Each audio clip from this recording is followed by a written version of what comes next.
the UAP world and the consciousness world have begun to overlap. Most people's sort of ET experiences are actually not flesh and blood things, but it's more reported in this sort of like astral sense or this sort of consciousness sense. Two, if there's anything to this CE5 stuff, which there seems to be, then how do you get there? How could you explain why that's happening? It's like, well, you kind of have to go into psi research. If we begin to accept psi as real and we begin to accept consciousness as somehow fundamental, and we start opening our minds to things like Neoplatonism or a simulation perspective of the universe, we kind of start seeing the universe not as this sort of decaying Newtonian mechanism, but rather as something alive and imbued with meaning and significance. The world soul, The world soul. But there's some evidence that UAPs are plasma craft, or they have some sort of plasma component that helps give them the unique abilities that we see in the sky. So plasma, I think, is like a liminal substance. It's a bridge between the physical world and the non-physical. What if reality isn't what our senses tell us it is? What if everything from distant galaxies and UFOs to microbes and bacteria are part of a hidden architecture, a continuum of consciousness that flows through everything? The brilliant Adam Curry suspects that it is. He's a psi researcher with one of the most novel biographies I've ever encountered. By the time Adam was a teenager, he was training with many of the world's premier remote viewers, rubbing elbows with legends in the psi scene like doctors Hal Puthoff and Targ, who, if you're not aware, are the two founding researchers behind the, at the time, highly classified, ever novel Project Stargate.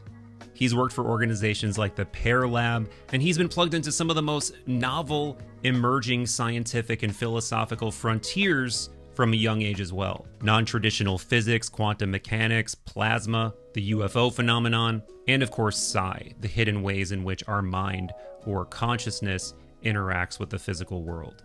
I really am tempted to wax on, but I'm just going to say we riff on all of the above in this mind meld.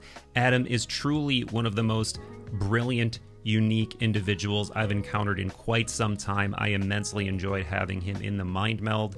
And with that, my friends, all of the links that you will need for Adam Curry and Third Eye Drops are in the description. And do please tickle the algorithm with a like, a sub, a comment, etc.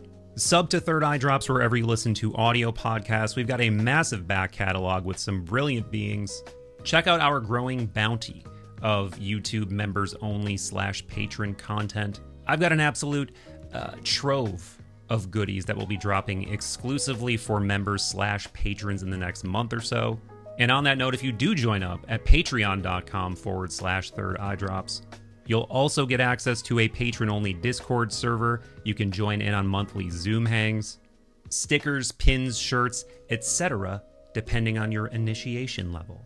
And with that, my friends, I am truly just jazzed to initiate this mind meld with the brilliant Adam Curry.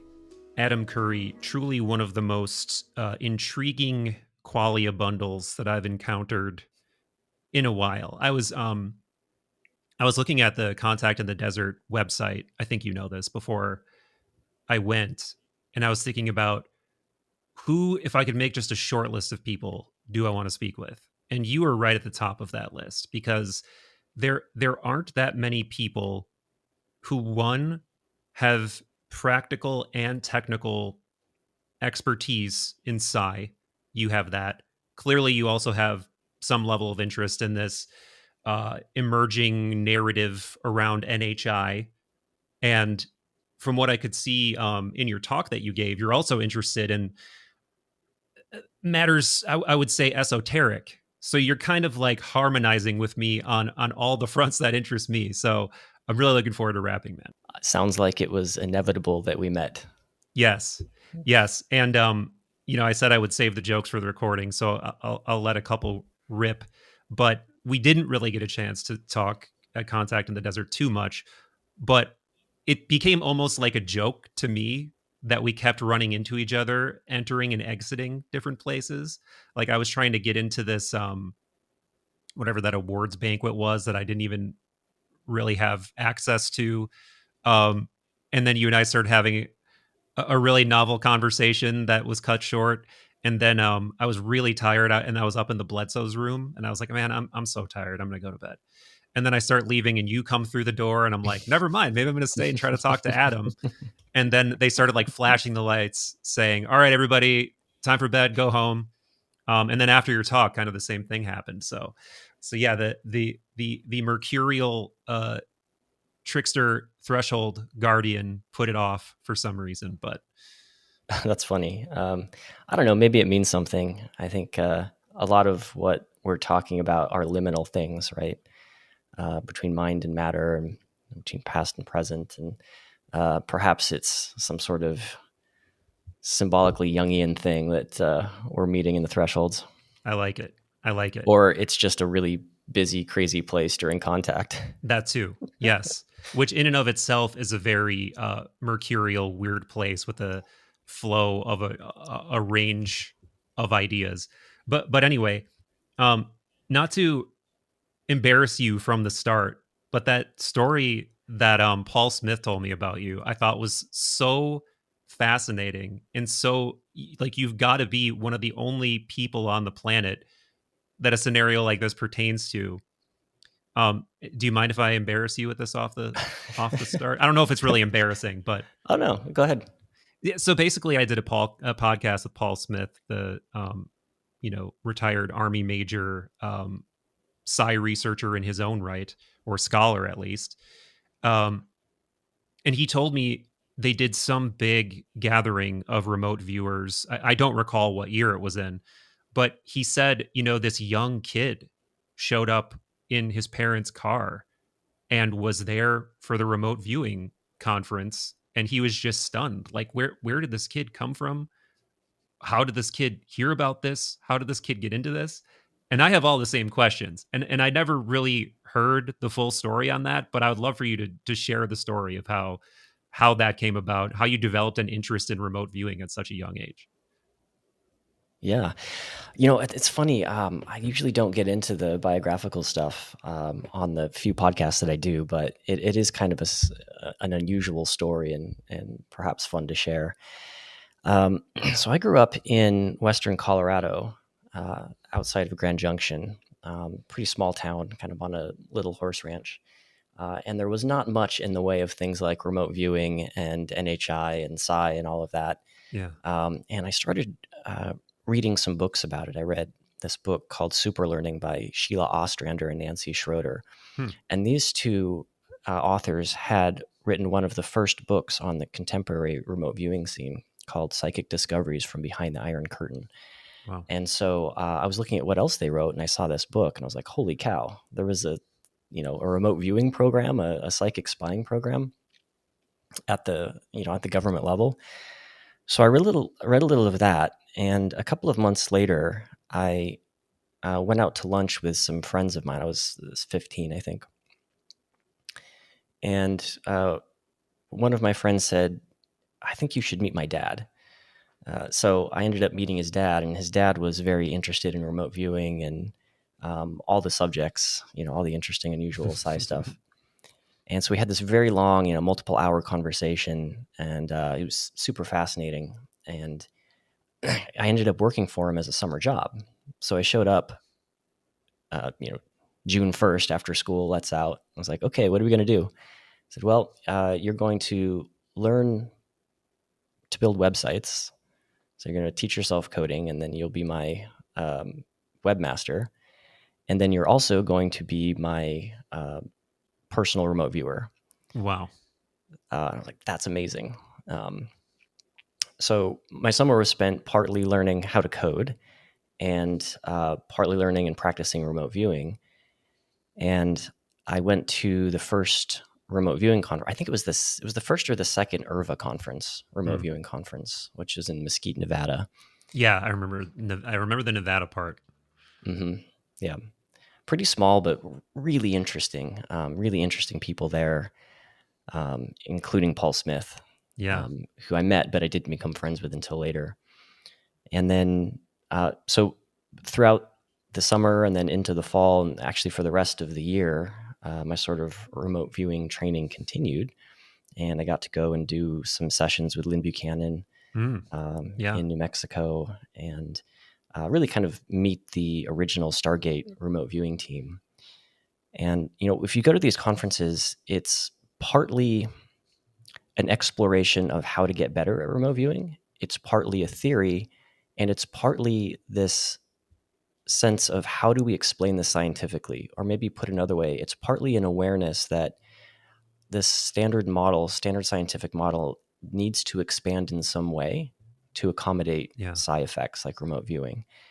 And I think that that's probably the binding purpose behind a lot of the community, like the Psi community, maybe even the UAP community now, is we've got a lot to learn still about how the universe works. And for me, that was probably the most exciting part. Why? Because it made science exciting. Mm-hmm. Right? Mm-hmm. I was always into it, and I loved kind of tinkering and building things, but it gave me this kind of deeper, bigger, wild, crazy purpose, which is something like I want to help expand science broadly into understanding and accepting these types of phenomena. Yeah. So from there, I went to another conference called the Society for Scientific Exploration, or SSE. And that was different than the IRVA conference. That was mostly professional scientists or academics, mostly professors, some independent scientists who were there to share their research into a variety of anomalous subjects. Psi was a big part, but it was also alternative healing modalities, and some new physics concepts, some UAP. And there were, I don't know, maybe 100 attendees, but the attendees were like Jacques Vallée and Hal Puthoff and Russell Targ. Yeah. And, and so they became my heroes. I mean, no one knew really outside of this little world back then who these guys were, but they were really kind of like my heroes. And I got to meet them and interact with them. And then over time, all of them became my friends, and some of them became colleagues and mentors. Incredible, man. Incredible. It's funny because, I'm, like a 40-year-old man still on my, with a lot of these things you're describing on my bucket list still. And you were having these encounters with these people and experiencing a lot of these, probably directly interfacing with a lot of the biggest questions of the human experience when I was like just learning to like delete my browser history or something on, Internet Explorer. And that was about as advanced as I was getting at that age. But honestly, a lot of big questions always did percolate in my mind. And I think I just didn't have good resources, people around me to ask those questions properly until later in life. And starting to take philosophy of religion classes and psychology classes, and like reading people like Robert Anton Wilson and Terrence McKenna, and like it just kind of fractals out from there. But I have so many questions, man. First of all, who is this guy you were working for, and why did he want you to learn remote viewing? Like Well, he's a very private individual. okay.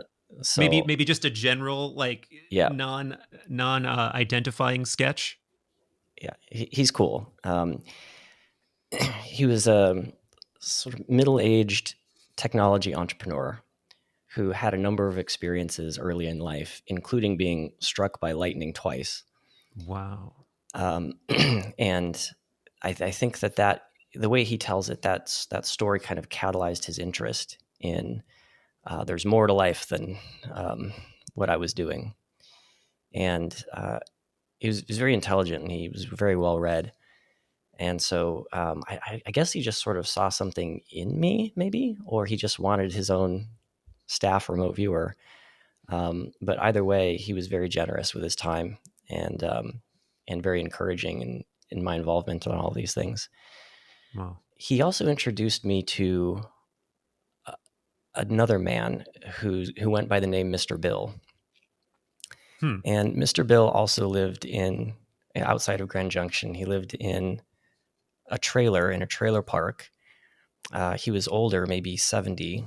He had So not the long, EDM producer. No, do you I know? didn't know there was one. Yeah, there's an EDM producer named Mr. Bill who's actually really dope. He's got a podcast too. Oh, I'll check it out. Yeah. Shout out Mr. Bills of the world. Yes. So Mr. Bill is a big character, kind of a mystery still. He's passed on now, but he lived in this trailer, and inside was just cats and analog science equipment and a lot of badly Xeroxed research papers on exotic technologies and phenomena. Wow, cool. He had no front teeth. He had a long white beard, and so periodically I would just go to Mr. Bill, hang out with him, and we'd smoke cigarettes, and he would just riff on how he thought the universe works. And it was not standard model stuff, but it was all unconventional new paradigm things. Think scalar fields, think electrogravitics, think Rodin coils. He was actually the person who created the Rodin coil. He named it after Marco Rodin. And he did a lot I of actually don't know things. what that is. What's a Rodin coil? Oh, so Marco Rodin is a mathematician, and he has come up with what he thinks are the mathematical codes behind reality. And he gets there through digital root summing. So, for example, he would say that we live in a base 9 universe, meaning 0 is nothing. So you ignore zeros. You go 1, 2, 3, 4, 5, 6, 7, 8, 9. And then 10 is 1 plus 0, which is 1 again. 15 is 1 plus 6, which is 6 again. And so if you look at patterns that show up in nature and you do this digital root thing, you find these 1 to 9 patterns that show up that are really, really fascinating. I'd recommend people to go watch some of Marco Rodin's videos. So it was things like that, and other types of researchers and papers and texts and ideas that I would not have ever been exposed to. I mean, this is way before this stuff became popular on the internet. It's way before YouTube. The best you could do is try to find some of these texts in your local metaphysical library. But that, learning from Mr. Bill also imbued me with some knowledge of what the future of science is going to look like, some knowledge of different explanatory mechanisms for things like psi and maybe UAP. And that kind of fed into the deeper purpose that I was developing of advancing science along these lines somehow, because here's a framework for understanding them. Wow. So fascinating, man. And so synchronous that you just happen to meet these people and have this unique intellect that was ready to receive all of this. And apparently some skill in remote viewing, which apparently is a universally held human ability, at least according to Paul Smith, to some degree. Before we move away from that, at what point in your experimentation with remote viewing did you become convinced that there was a there there? Did you have some kind of mind-blowing experience? Did you just, because you were surrounded by people that you trusted, did you just assume like, yes, they say I can do this, so I must be able to do this? What happened there? I had no reason to think that it was impossible. Just because my early involvement were people that were quite satisfied of its reality. And then the first few times that I did remote viewing sessions that were spot on. Wow. I did some, in the early days, I was doing ARV. Yeah. So for the audience, if you don't know, remote viewing, there's CRV and ARV, and there's different types of remote viewing. CRV, controlled remote viewing, is the one with which most people are familiar. And so you're viewing a target distant in time and space, or some say that you're viewing your future feedback of that target and describing it. And in ARV, you're associating a target with something else. So for example, if you wanted to predict the outcome of something in the future, and it's a binary probability, you would say target A is associated with outcome 1, target B associated with outcome 2. And then your task is to view what target you're going to be shown in the future. So then you do the session, time passes, the event happens, and then you're shown the target corresponding to that event. So that's associative remote viewing. Interesting. And yeah, it's an interesting hack to Yeah. put yourself in the timeline, in the time loop, something like Yeah. that. Yes. I wanted to specifically talk about time loops and potentially retrocausal time later. But yeah, this is like the the most famous case of this that I'm or famous to people who nerd out about this stuff is the Hal Puthoff futures silver futures experiment, where he created these sort of, do you know this story? I don't. Oh, really?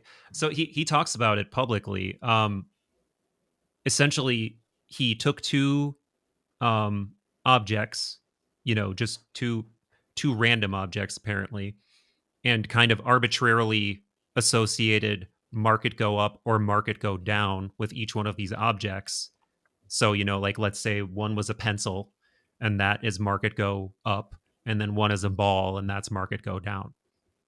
And then you would have people remote view in, I think it's like an ARV method, because it was, a known target associated with something ahead of time.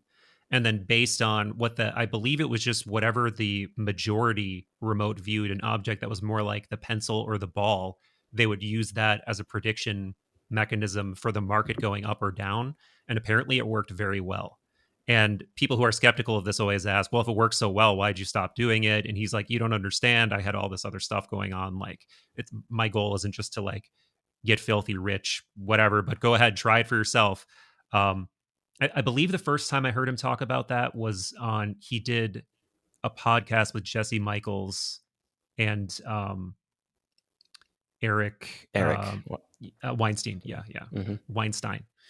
Um, and then he spoke about it again when he was on Rogan. And I think when he told the story on the Jesse Michaels Weinstein pod, I was like, wait a minute, what? And it wasn't fully making sense to me, but he explained it more carefully on Rogan, and I was like, okay, so that's very intriguing. Um, so anyway, you're doing you're doing remote viewing for this mysterious person. You're hanging out with enlightened trailer park mystics. Um, I mean, at this point, I just want to keep hearing the life story, man, because this is fantastically interesting. Yeah.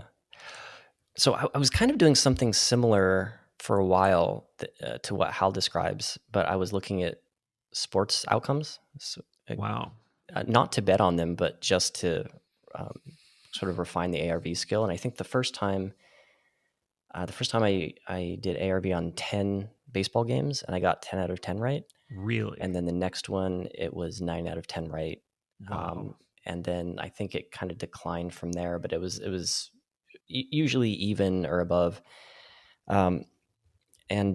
So to answer your question about whether or not I had some mind blowing thing, I don't think it was ever really mind blowing, but I definitely showed myself that I could do it.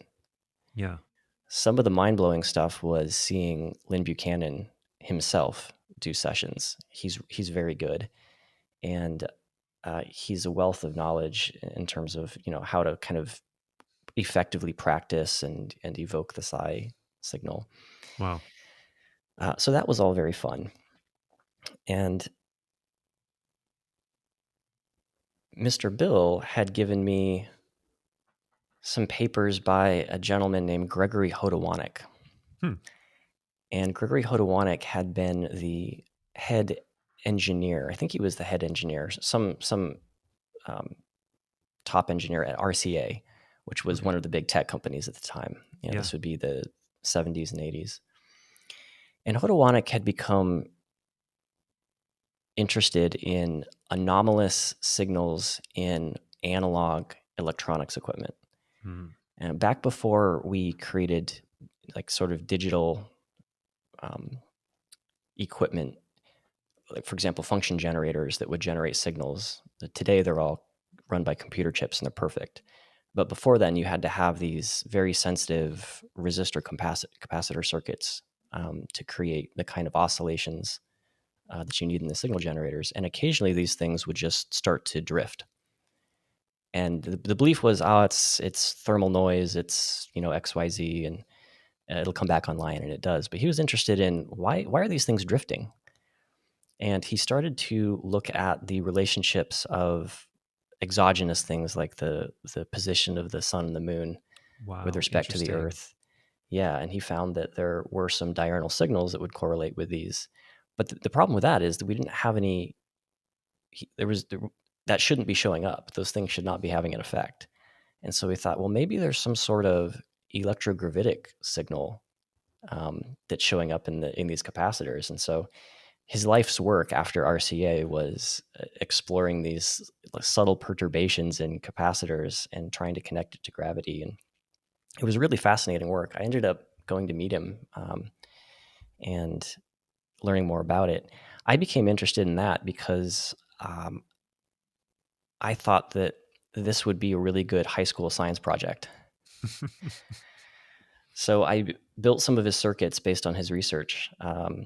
And I was looking at the difference in the capacitor's ability to hold a charge and anything else in the physical world that I could see might be correlated to something gravitational. Like if it was gravitational, maybe the capacitor output was correlated to things. And I looked at earthquakes, and I found it was actually a pretty interesting correlation.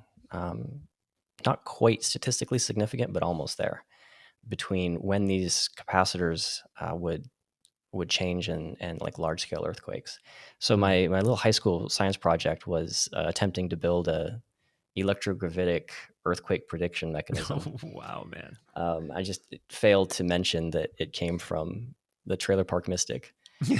But that actually did really well, and it like won it was like a finalist at the National Science Fair and all this stuff. Wow.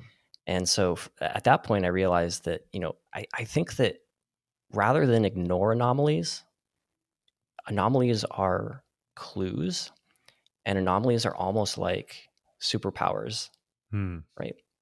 So most of these kind of don't lead anywhere that you can do anything with, but some of them are real, and some of them point the way to either an ability to do something in a breakthrough way technologically that you didn't think was possible because you're harnessing sort of unexpected phenomena, and then others are possible clues in which we can basically update our understanding of science stuff.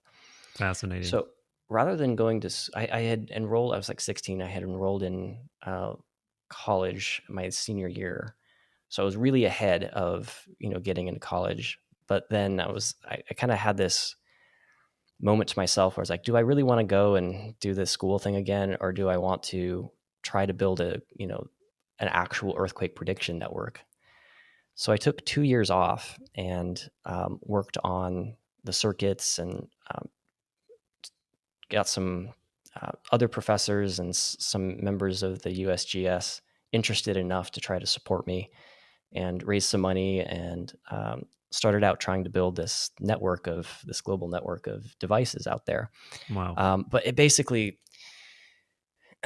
the effects were not strong enough, I think, for me to continue, and I didn't have any resources whatsoever. And so, building this network was really difficult. So I was like, okay, I'm gonna do the school thing again. Yeah. So then went back to school. Wow, man. Before we get too far away from it, Lynn Buchanan, this is one of the members of the Project Stargate remote viewing contingent that you hear their name. I've seen some of his drawings in the Project 8200 book, and I believe is it Lynn that has like, have you seen the 8200 drawings? I don't think so. So, do you know about Project 8200?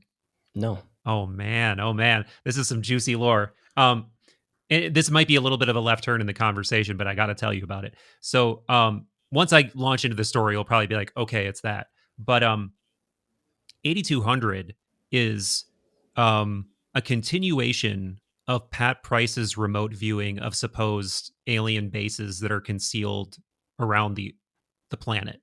So there's 4 separate sites that Pat Price remote viewed and told Hal Puthoff and Russell Targ about. Hal Puthoff, years later, once Stargate has been transferred to Fort Meade, gives the Pat Price documents to Skip Atwater, who is in charge of the Fort Meade Army remote viewing continuation of Stargate, and says, I think you might be interested in this. See if this is something you might want to task your people with.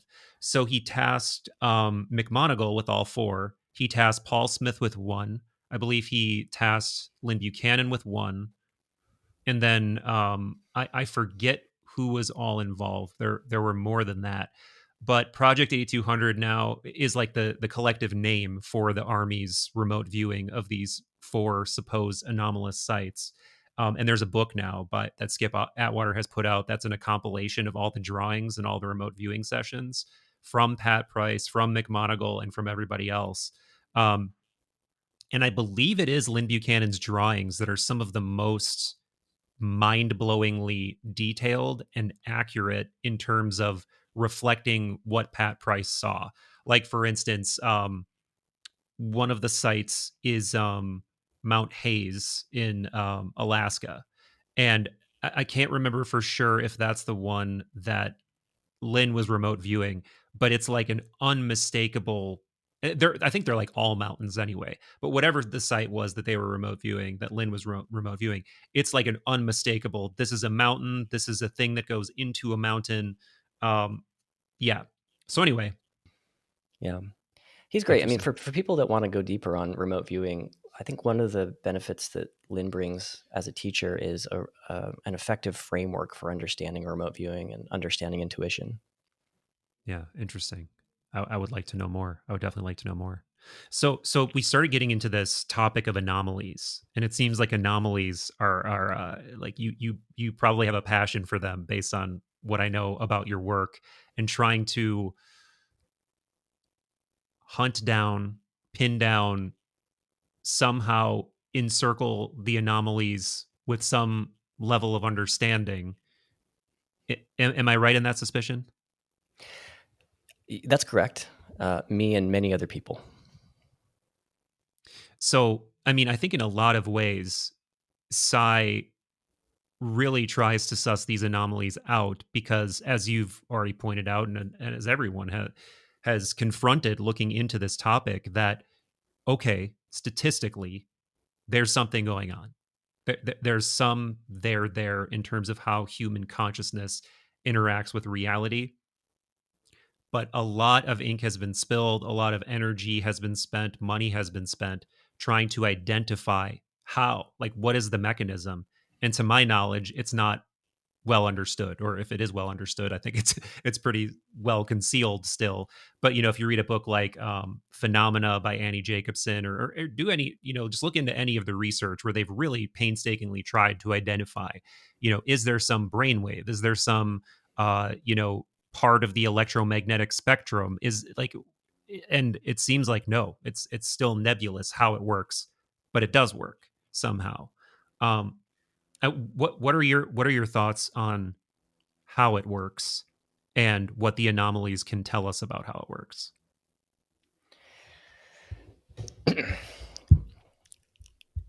Yeah, in general, I think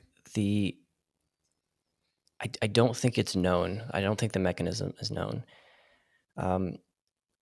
One of the fun things about working in this field is everyone gets to come up with their own grand unified theory, right? Everybody has a theory of everything. Yeah. And well, I think it would be useful to start with the PEAR lab on that one. So when I was going to the SSE conferences that we mentioned before, I met 2 people, Robert John and Brenda Dunn.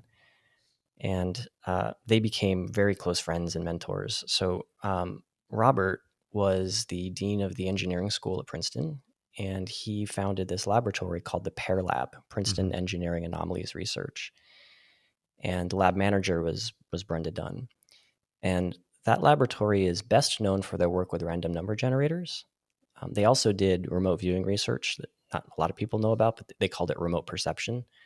But they're best known for the random number generator research. So what is that?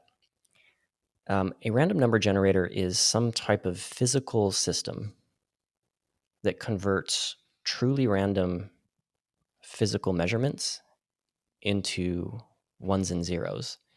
And the reason why you would do that is because it makes the statistics for looking at mind-matter interaction easy.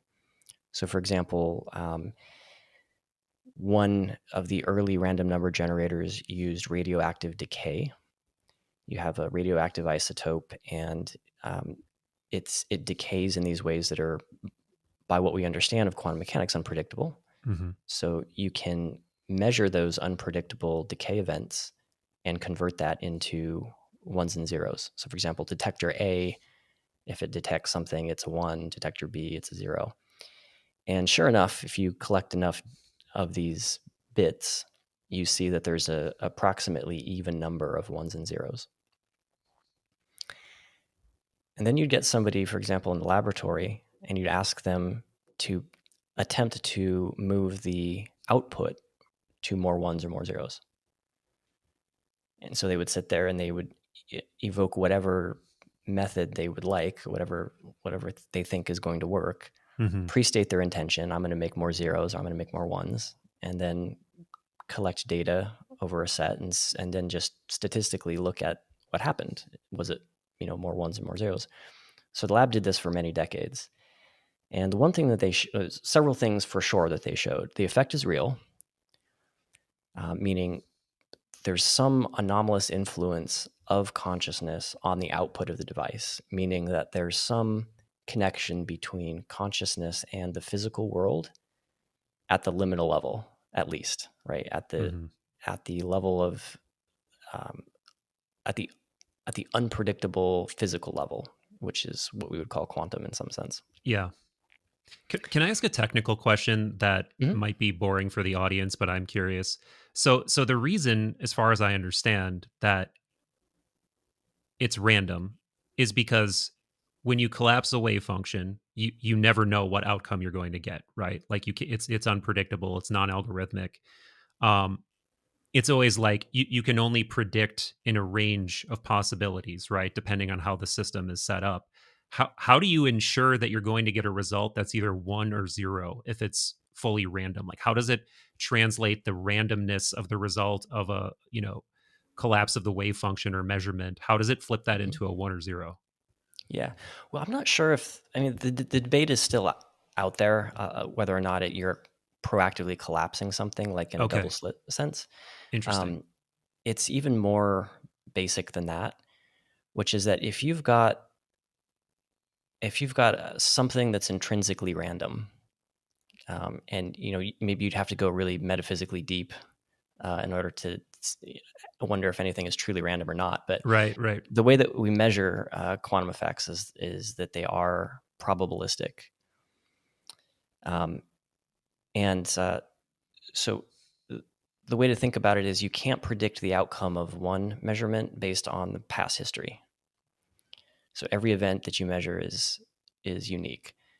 Uh, maybe I'll give you an explanation of how the modern random number generators work. Okay. That's a bit easier to grok. So a modern one would be using quantum tunneling effects. So in this system, you've got a diode that's turned around. It's in a reverse bias, and you have an electromagnetic barrier, and you have a charge pressing up against that barrier.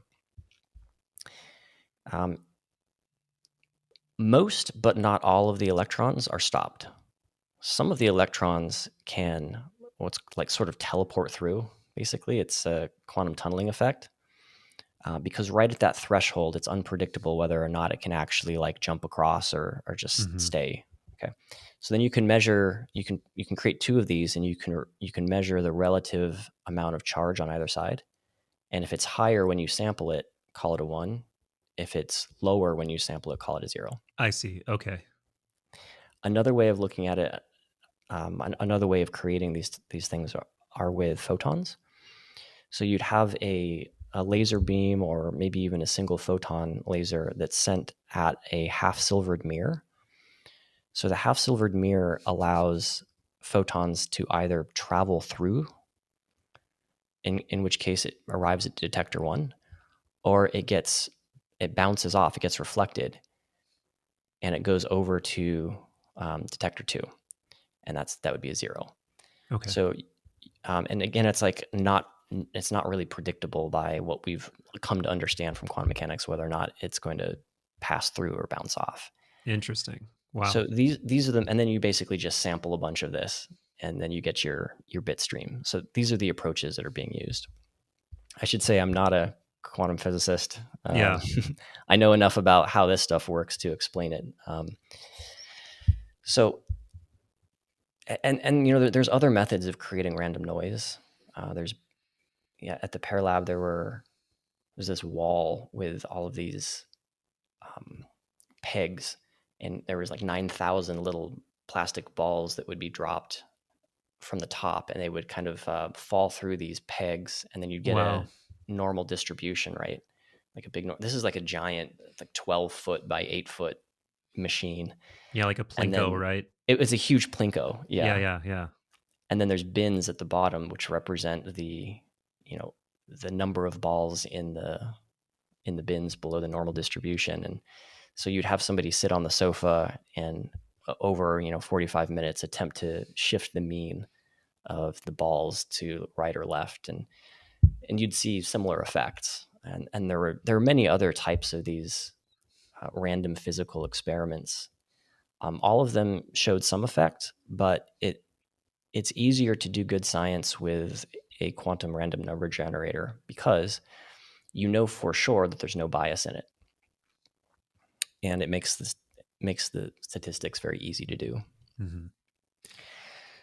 So the PEAR lab, over its several decades, learned a number of things. One is the effect is real, and it seems to be connected to some relationship between consciousness and physical reality at a fundamental level. We learned that, the lab learned that some people are better than others.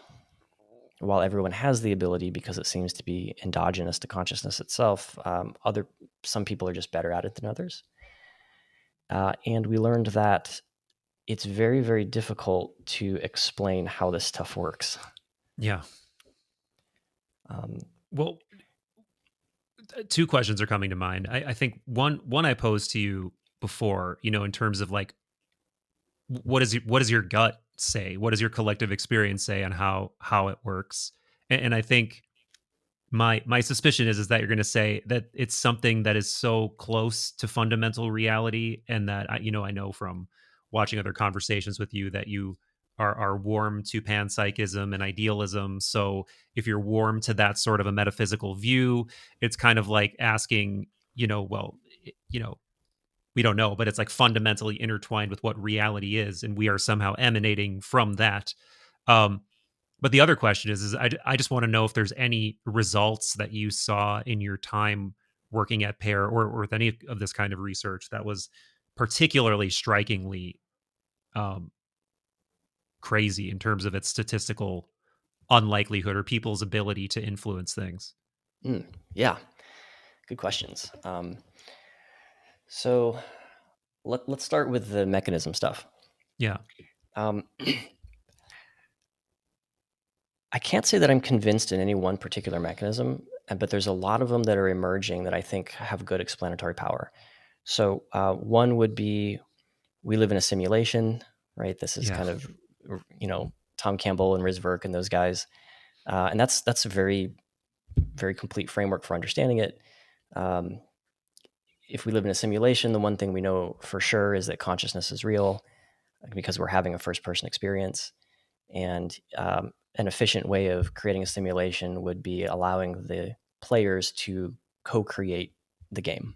Yeah. Right? And so you see that. And we should, sorry to interrupt you. I just wanted to say, and we should say, like Tom Campbell's simulation hypothesis is like fundamentally different from the Bostrom kind of simulation hypothesis, right? Because like Bostrom, he's the one who really has made this mainstream popular, and he's essentially doing the thought experiment of, okay, simulated realities are at X level of realism now, and if we just extrapolate that over time, it's going to get even more real, and eventually these artificial systems and artificial agents are going to gain real consciousness, et cetera, et cetera, et cetera. So how do you know you're not in a simulation now? Like that's the sort of Bostrom example, but for Campbell, he believes that it's a consciousness. It's a consciousness simulate. I'm trying to do a Tom Campbell. It's not good, but it's all consciousness, right?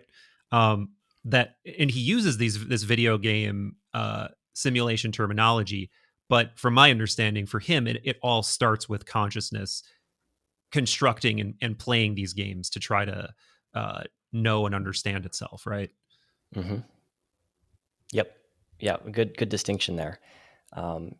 Every one of these potential explanations have very smart people who go really deep. I'll probably not do any of them justice. Another one would be kind of idealism, right? So this is a bit more like Tom Campbellish. Everything is consciousness, you know. And then another kind of a variant would be panpsychism, which is all matter is on a spectrum of consciousness. Matter you can think of as proto-consciousness until it becomes sufficiently arranged to allow either consciousness to emerge, which is its own problem, or to be sort of possessed by some sort of non-physical consciousness. I think that makes a lot of sense. That's quite possible. One concept that has sort of fallen out of favor a little bit would be it's basically like the idea that consciousness is collapsing the wave function. So you're taking this sort of wave function collapse, saying that, you know, the interpretation that consciousness is causing this, if you take that interpretation, then expand it writ large. Yeah. And so you've got these observer effects that are collapsing reality all around you all the time. I think that would be kind of the last 20 or 30 years, sort of connected to the kind of new age movement, but the beginning of psi research in the modern era. That one I think is got some issues. We don't know why consciousness would collapse the wave function, and there are alternative explanations for that that seem like quite convincing, or very interesting. And so, and then there's an interesting new one, which is OR. Yes. It's I'm a fan of this work in general. This is Hamroff and Penrose, and they say that the idea is that the microtubules inside all of the cells in biological life are there more than just for structural support of the cell, but they're actually these hollow tubes that are perfectly aligned to create quantum effects, and that consciousness, a moment of consciousness, is a collapse inside the microtubule, and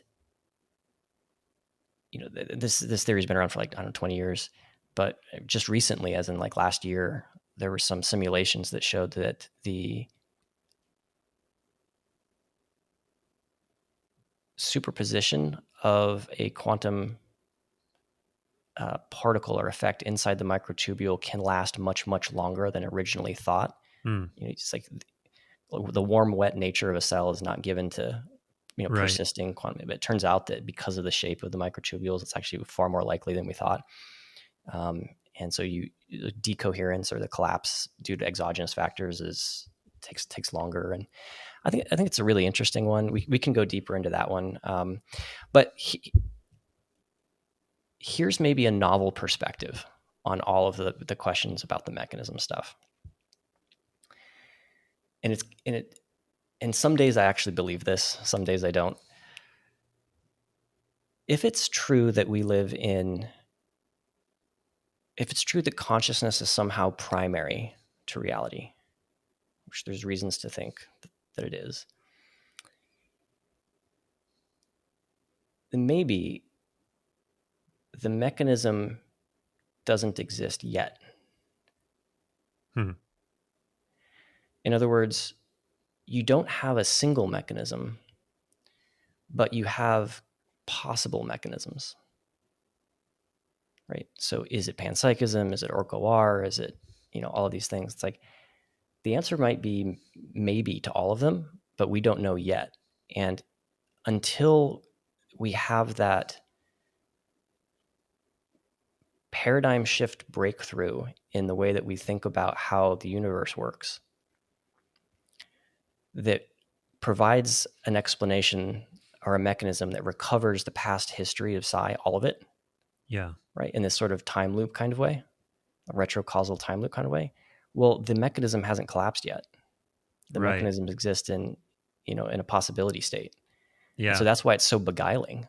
Well, what you're hinting at right now actually feels like it would harmonize with Federico Fuggine's idea that, and on the note of Federico Fuggine, I wish I would have asked him about Orcoar specifically, because he has this idea that a human being is like this bridged being that is both classical, right, like physical wave function has collapsed in terms of our existence, but we are also existing in a quantum field state, and that's closer to the truth of what we are. And our physical manifestation is some sort of a physical expression of this consciousness qualia field, right? That is like a wave in the ocean that is truly at root level one with everything, but there are like these momentary or perhaps long lasting waves of the consciousness ocean that then somehow give rise to bodies and existing in physical space. But his idea is really interesting on this front, because he thinks what collapses the wave function is the free will of the field. And that the reason it seems random is because the decision on where to manifest a particle, let's say, is actually happening underneath the physical layer of reality outside of space time. So it seems random from our perspective, but it's not random to the consciousness of the field. Like it is choosing to instantiate an electron in this state, or the particle with this spin, or whatever the measurement is. But yeah, I wish I would have asked him about the Orco R idea, because that could be the quantum bridging mechanism, right, between his idea of the human as this thing that is somehow emergent of and connected to the quantum field. That would potentially provide a mechanism for that too, the Yeah, microtubule explanation.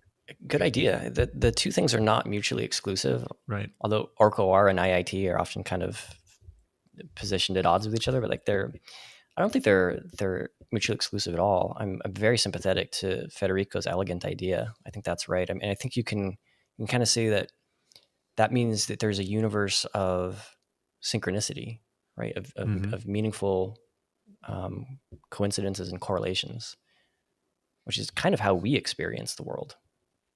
Yeah, so I think we've done a nice lap around, potential uh to some degree explanations for how this spooky stuff could be happening, and how there could be a relationship between consciousness and physical reality that is subliminal, behind the scenes, yet somehow you can consciously tune into. I'm curious, like, I know you said people kind of all have their own methods for how they tune into it, but you did mention early on that you thought Lynn Buchanan had a really good way of evoking or, turning on the psi signal. What Mm-hmm. what did you mean? Is there like a specific method that Lynn has, or? Well, um, I think most of the remote viewers and most people who do psi or explore psi will tell you that the driver is not the conscious mind; it's the subconscious mind, Hmm, and it makes perfect sense. I can't give you conscious instructions on how to flip bits in a random number generator. Like I don't know how yeah, to do that. You don't know how to do that, but your subconscious mind somehow is able to, right? So at some level, there's some ability, um, and the subconscious seems to really be the driver, the mediator. It's the thing that creates the effect, and probably also creates the size of the effect. So um, you could maybe think of the psi ability as growing the aperture, expanding the aperture between your conscious mind and your subconscious mind, right? And from this point of view, there are a number of effective exercises that you could do to do that. And so Lynn hmm, has a couple of them. The one that comes to mind is his exercise in ambiance. So what he instructs his students to do is to notice the ambiance in a given room. And then as you walk through a door, any door, meaning from the outside, inside, from room to room, you notice the change in ambiance. interesting. So what you're doing is you're practicing expanding that aperture and that sensitivity to immediate and subtle signals that pop up into your mind. And every time you go through a doorway is an opportunity to do that, to become more sensitive, right? So it's such a brilliant exercise. Yeah, that is interesting. I've never heard that before. But Mm-hmm. I mean, it is true, especially, places do that for sure. Groups of people do that for Mm-hmm. sure. That's another thing that seems to be in the collective lore or mythology or psyche of people surrounding this stuff, that groups of people matter. The Maharishi effect, maybe, uh, you know, maybe something like CE5 would be more successful if you go out with a group of people versus just yourself, or maybe a group of people could ruin it if they have the wrong temperament or disposition. Have you seen any significant effects as far as that's concerned, like groups of people versus single individuals? I have a contrary perspective on that. Interesting. And I've seen a lot of it. Okay, so you're right. There's an idea that the more you get people to, the more humans you have, doing something like the Maharishi effect, or the more humans you have doing CE5, or maybe the more humans you have trying to influence a random number generator, the better the effect. And I think it's this idea. It's kind of this vestigial Newtonian idea, maybe, where you've got, if one person has X effect, 10 people have 10X effect, something like Right. that. Right. And it's just, everything I've seen tells me that's not true. Why? Because there are psychological effects. At the very least, there are psychological effects that are mediating the effect size. So, for example, somebody, like, let's say somebody has they're being asked to influence a random number generator. They might get some result, but they might feel better if they had a companion sitting next to them helping them out. And they're like, okay, we've got each other's backs. We're going to do this. We're going to influence the thing. And for that reason, they might get stronger effects. But it's not because there's two people. It's because they felt like they have support and companionship. And maybe those two people feel like, oh, if we had two more people, we could get even stronger effects. So there's two more people. And maybe because of their belief in this, because they feel like this is enabling a stronger effect size, they'll get it. Yeah. And that's why. So it is sometimes true that the more people you have, the stronger the effect, but not for the reasons people think. Interesting. And actually, that risk of it takes a lot to keep a group of people totally cohesive to where they feel like it's all additive, right? I don't know where that threshold is, but it's not many people. So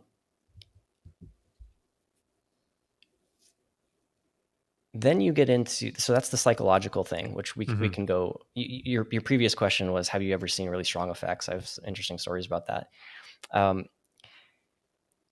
But then there's maybe something else to it, which is, if it is driven by the subconscious mind, if these effects are driven by the subconscious mind, not everyone's motivation is the same at a subconscious level.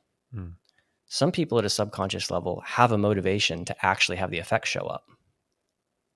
But other people at a subconscious level might not want the effects to show up. Right. So if you get groups of people together, they all might consciously think that they're aligned on the same goal, but subconsciously, it's very unlikely that they're all aligned on the same goal. Right. In the laboratory, you would have people that really believed in psychic phenomena, and some of them would do well, and some of them would do very poorly. And then you'd have super skeptics who really didn't want this to work, and some of them would do well, and some of them would do poorly. So it's not a conscious belief thing; it's mediated at the subconscious level. So it's more like the sneaking suspicion that's in the very back of your mind that you can't shake is going to influence it more than what you are trying to actively will or something. Oh, absolutely. Wow. And that was so clear again and again in the laboratory. For example, somebody, when you're looking at the random number generator, you're looking at a graph on a screen. And if it's going up, if that's the direction you want, you're seeing that you're being successful. So oftentimes what would happen is somebody would see that they're being really successful, and then all of a sudden it would just like crater down. And it would crater down at the moment they said to themselves, holy shit, I'm doing it. Yeah. Revert to the mean, right? You would also see that if some people were feeling like this is a good day, I'm in flow, whatever, they'd get really good results. Very psychologically mediated. And it's more like the back of your mind, like you said, versus like this power of intention. Intention is important, but it's not the energy behind the effect. Yeah. So, after the PEAR Lab, some friends and I had this little company called Celeron, where we sort of took what we knew. We developed low cost random number generator tools to provide the community with ways to explore this stuff, and so much of what we learned was baked into that because we had just seen it again and again. And then there was a funny time where we went to this high school in New York. It was a giant high school, and there was a teacher that was the head of like the gifted and talented program, and he had I don't know, 150 students. And so he asked us to come out and do some demonstrations with random number generators for the kids. And we had this product called the Mind Lamp, which was a random number generator glowing light. And cool. If you basically, you would say, I think of a color, and you would try to make it that color with your mind, right? So it's glowing white normally, and like I want it to turn blue. And if you influence the RNG in just the right way, it turns blue, and so forth. Can you still buy those? We're making another one. We're Cool. making another version of it. I want one. Okay. Well, I'll send you one. Thanks, man. So we had this big classroom, 10 groups of 15 kids, right? And each table that they were all sitting around had a mind lamp and a random number generator connected to a screen. And these kids had no reason to think that any of this stuff was impossible or difficult. And so their task was like the task was for them to get every single color that was possible. So blue, red, green, 8 colors, right? And their task was for the table to get all of those, and then they record that they were able to get them. And most of them got it like spot on. I mean, just color after color after color, which itself is very unlikely because they're having fun, right? And they just think that this is just normal. Yeah. The adults say it's all possible. The teacher isn't giving us any reason to think that it's not possible. And occasionally there was a table that couldn't get some color, like green or yellow. And so they'd raise their hand and ask for help. And so I'd go over to the table and they'd say, Mr. Curry, we can't get orange to show up on the light. It's like, okay, I will help you this time. And so I just told them that I would help them, but I wasn't doing anything. I was just standing there. But they felt like because they were getting help from the expert that they could do it. And then they would, turn it orange. Wow. So those were some of the strongest effects that, I have seen.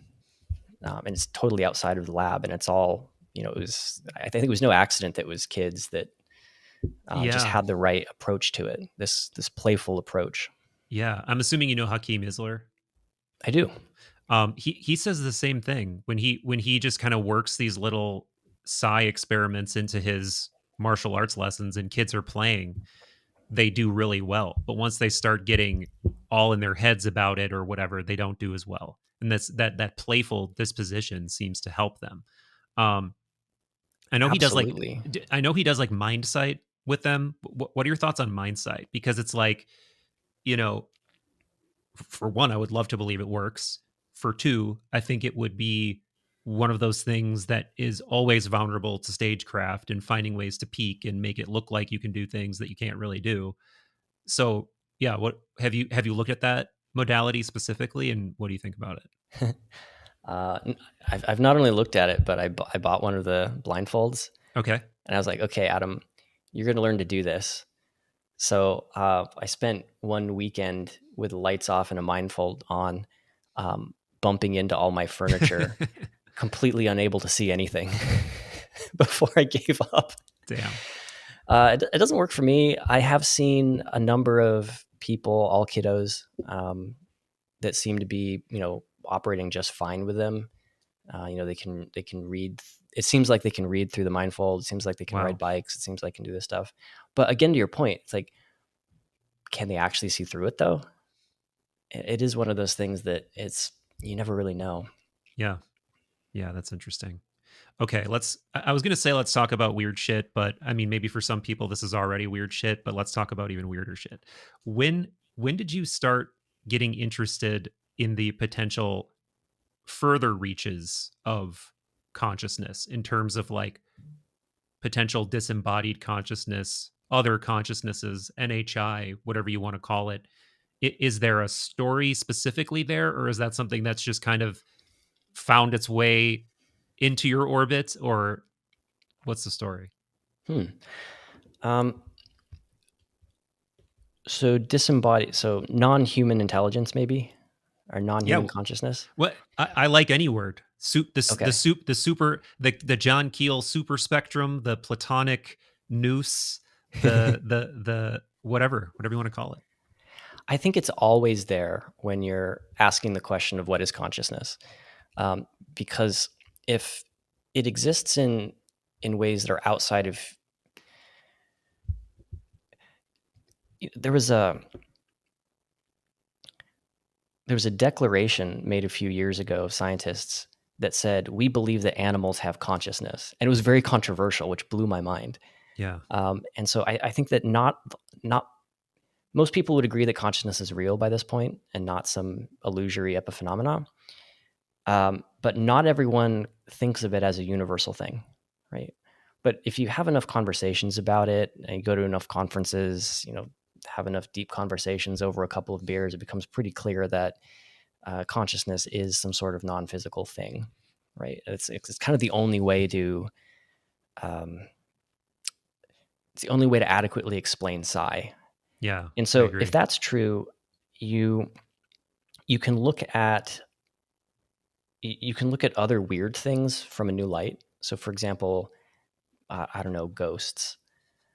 Well, ghosts seem pretty damn strange without a world which consciousness is somehow more than or persists outside of the physical substrate, right?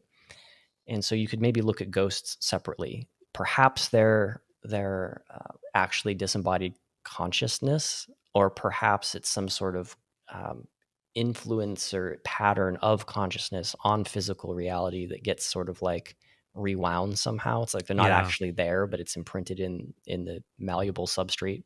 Yeah. Um, and then of course you could look at, my favorite thing to look at is psi effects outside of humans, psi effects in animals, psi effects in Mm. plants, and increasingly psi effects in machines, which I think is a really important question. Yeah. Um, and I'm much more interested in that stuff than I think the other NHI. But the NHI, like the sort of ET question of consciousness, has always been there, right? So if consciousness is kind of a feature of physical reality itself, then what's to stop you from thinking? I mean, from that point of view, the idea that there's not life outside of Earth is like very silly. Right. Um, and and then I think one thing that's happened in the past decade or so is the UAP world and the consciousness world have Yeah. begun to overlap. Yes. And it wasn't really clear why back then. I was just kind of going with it, but I think now it's starting to emerge why. And one, because most, if you dig down, most people's sort of ET experiences are actually not flesh and blood things, but it's Right. more reported in this sort of like astral sense or this sort of consciousness sense. And then two, if there's anything to this CE5 stuff, which there seems to be, then how do you get there? How could you explain why that's happening? It's like, well, you kind of have to go into psi research and the psychokinesis stuff in order to explain this mind matter connection and how a signal like that can even exist, even be telegraphed across time and space in ways that don't behave like a normal signal that falls off, like an electromagnetic signal or something that falls off with the square of the distance. And then it's also like the psi stuff is clearly pointing to the need for an updated first principles assumption on the nature of reality. Call it a new physics or whatever. And the UAP stuff is doing the same, right? There's if these are real, how is it that they're zipping across the sky and executing 90-degree turns? And that implies that there's some sort of harnessing of some energy or manipulation of the vacuum that we haven't quite understood, in the same way that's like psi is an anomaly and it's pointing at something that we haven't quite understood, but it's persistent. Yep. Yeah, I mean the philosophical and mystical disposition that intrigues me most, that I would consider myself closest to, is probably Neoplatonism. And that's the lens. Neoplatonism, coupled with people like Vallée, Keel a little bit, that's the lens that really perks up my wonder whiskers in terms of looking at the NHI question. Because from that perspective, for listeners, or to elucidate this for you if you're not big into Neoplatonism, is that, of course, there are multiple layers of reality. And as a matter of fact, physical reality is actually a pretty low level of reality. And once you cross the boundary into what Platonists would call the intelligible realm, you actually start getting into entities that are more real and have more what they would call hyparxis, meaning like more ontological reality and more agency. So that, to me, harmonizes incredibly well with what this newer wave of the relationship between psi or psionics and NHI seems to be hinting at, is that whatever these things are, to think of them simply as, wet-bodied beings that flew from point A to point B is not right. That there is some core relationship between a higher reality that is comprised of consciousness and archetype, and we could throw all kinds of other mystical language from various world traditions onto that, and that those things have enough ontological heft that they can instantiate in physical space, but that's not what they are. Like they can send things perhaps that are emissaries of whatever they are into physical space, but what they really are is something that exists outside of physicality completely, and in this, whatever we want to call it, the consciousness, intelligible, whatever. And that's a lens that intrigues me, and that's why this new wave of thinking about NHI more in this psycho spiritual way intrigues me.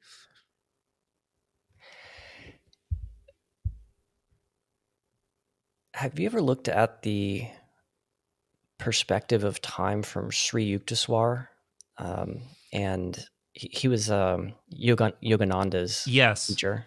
The only reason I know that is because I don't remember who I was talking to, but I think they were talking about, like, according to Sri Yukteswar, if I said that right, the giant, like, Kali Yuga age shift has already occurred, and that has all of these archetypal implications. But anyway, not exactly. Please expand. So it's topical to what you just said. So Sri Yukteswar and the Vedic, he articulates the Vedic perspective of time. And he says that time seems like it's linear, but it's actually cycles within cycles. And so a human being has a certain bias towards how big of a cycle they can see. The obvious cycle is the daily cycle, right? So the Earth is spinning around, and so we've got night and day, and that's a 24-hour cycle. And then the Earth is moving around the sun every 365 days. So that's a yearly cycle. And that's about as much as we can see because our lifespans don't really go that far. Yeah. But just because our lifespans don't go that far doesn't mean that there aren't broader cycles. And in the daily cycle, you have a period where the sun rises, people wake up, people get active, it's warm, flowers blossom, there's life. And then as the sun sets, the energy declines and we go to sleep and so forth. And you have the same sort of thing in the annual cycle where there's a springtime where things come to life, and then the summertime where it's much more active in your hemisphere, and then you just got the fall, etc. And so we could be in, and Sri Yukteswar says that we're in many cycles like that. So he points to, I think it's like a 25,000 year cycle. I'm probably getting that wrong. It's 20 something, where in this cycle, consciousness on Earth goes through a similar spring, summer, winter, fall. Yeah, yeah. And we're so if the big cycle is like a 12-hour clock, right? Mm-hmm. And so noon is the highest consciousness, right? We're the Right. most spiritual, we're the most technologically sophisticated, we're the most disabused of illusions. We've gone past that period. We had it in the old world, and there's been this sort of slow decline and fall, probably related to some position in the universe, right? Yeah. Um, we've according to him, what we would call the dark ages on Earth corresponds to like 6 o'clock. So it was like the lowest point in this long cycle, and we're moving out of it, right? And so we're somewhere around 7 o'clock. So we're broadly becoming more aware, more conscious, more spiritual, more technological, more disabused of illusions, but we're not in this heightened state. Yes. And so from that point of view, it could be that the Sphinx and the pyramids and these ancient sites, they weren't they didn't have to be built by ETs in order to explain how we're able to do this. It could have Yeah. been built by us, but in a higher consciousness, more Yes. sophisticated state, right? And so that's the physical evidence side. And the metaphysical side would be, how do you look at nature? Like what Mm. is the universe, and how do we interpret, what all of this is and what we are? And from our perspective down here near 6 or 7 o'clock, we look back at the ancient world and we think it's superstitious and bereft of scientific understanding and sophistication, because we haven't, because it didn't have quantum mechanics, or it didn't have, chemical mechanisms or something like that. Right. But as we develop in our perspectives, I think we'll start to see that old world that we thought was superstitious was actually quite sophisticated, Yes. along the lines of the Neoplatonic Yeah. things. My neck's just getting sore from nodding my head because you're evoking so many just glorious rabbit holes and thoughts. And yeah, like in these yuga cycles, they're in these I don't remember exactly how many parts, but there's like golden ages, there's silver ages, and then there are Mm-hmm. these dark ages that you're describing where we're the most spiritually out of touch and most disharmonious. And there's a very similar idea, like ancient Greek idea too, that there were these like ancient golden eras represented. I think like they're represented by different gods. Like I think like the old golden age might have been a Saturnic age or something like that. I don't remember for sure, but yeah, like what it really, the deep suspicion that I have also harmonizes with what you're saying, is that it feels like there is a deeply lost kind of knowledge that makes us metaphysically ill because we're so ignorant of it and so illiterate in it, but it still exists in us in this like vestigial way where we ache for getting it back, you know?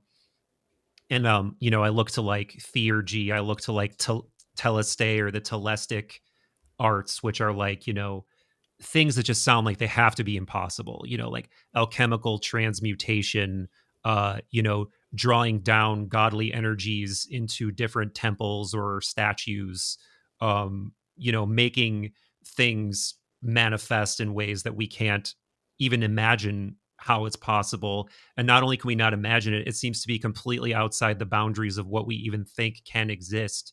But when, to your point, you look at the pyramids, you look at all these megalithic structures, you look at the intense devotion and connection people had with like the night sky and with nature, clearly they all knew something that we have forgotten.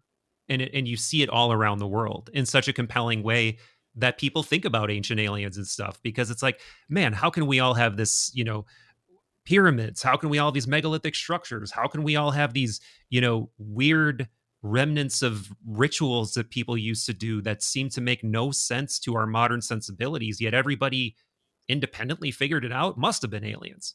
But what if it's not? What if it is, like you're saying, a type of consciousness, mode of consciousness, level of reality that we used to understand how to access that we don't know how to anymore? And I'm extremely, extremely sympathetic to that idea. Yeah, so am I. At Contact, I gave this new talk called The Future of Divination. Yeah. I caught part of it. I didn't catch all of it, unfortunately. Okay, you probably caught the very end. I did, yep. Yeah. So the first part of the talk is looking at the last 5,000 years of divination techniques. So divination would be a mystical way of predicting the future or of gaining some information across time and space. And so we have these ancient methods of divination, some of which are dream interpretation or astrology or augury, which is asking a question about the future and looking to the sky for bird patterns. And if you see birds in a certain pattern, then it tells you, something or other. Haruspicy, which is sacrificing an animal and looking at their organs. Wow. And particularly the liver, and that would tell you something about the future, or it would provide an answer to your question. And then you've got a bunch of those, and then a couple thousand years later, you get rune casting in its various forms, and then sort of approaching the modern world, you get cards, tarot cards, these types of things, and on up to the modern world. I found probably about 25 different divination methods across the last 5,000 years. Yeah, there's so many. There's many, yeah. And so the reason I was looking at that was to see if I could notice a pattern through time. If you can notice a pattern through time, you can kind of see where divination might be going in the future. And there's a couple of interesting patterns that emerge. In the ancient world, you're very much looking at you're interpreting the natural world, signs from the natural world. So the stars or bird flight patterns or animal organs or something like that. Mm-hmm. And then in the middle part, in sort of the Middle Ages, early modern, you've gone away from looking at the natural world, and instead it's slightly more technological. So you've got runes and cards and things like this. And it becomes less open to your own interpretation and more about a specific message that's encoded in the equipment that you're using.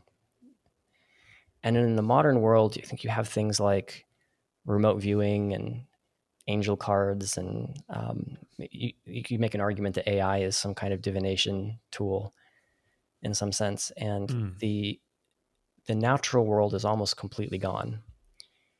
And the highly specific, not as open to interpretation systems are prevailing. And you can basically so what I did in this talk is I gave a number of 1 to 10 for each divination method to see how technologically mediated it is, how technological, natural versus technological, looking at the natural world versus you. And then plotted that against time. And there's a very clear progression with a clear slope that's going from the natural world to the technological world over the last 5,000 years. Yeah.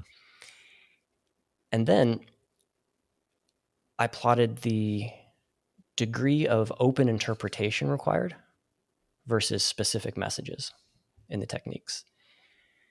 And the line is almost identical.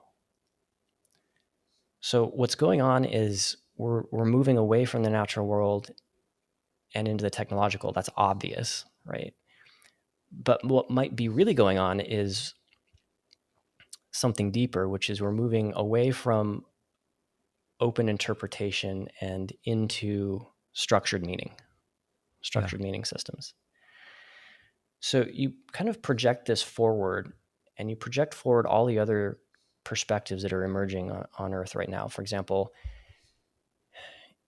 if we begin to accept psi as real, and we begin to accept consciousness as somehow fundamental, and we start opening our minds to things like Neoplatonism, or a simulation perspective of the universe starts to take hold, when we kind of start seeing the universe not as this sort of decaying Newtonian mechanism, but rather as something alive and imbued with meaning and significance. The world soul, yeah. The world soul. Then that means that it's not so much of a linear progression as it is one of those cycles where we can look back at, like, the future of this might actually be where we come back to something like augury, and we say, there is no, it's not just random whether or not birds fly in the sky at a certain angle or a certain flock of birds or a certain pattern. The fact that we have a question about the future and we go out into nature and a sign is sent to us as the bird flight is actually, it can only be deeply meaningful because everything is deeply meaningful in the fabric of the cosmos. And so these methods of divination, or let's say communing with the unknown, the methods that humans use to commune with the unknown, is a harbinger of our own sophistication about the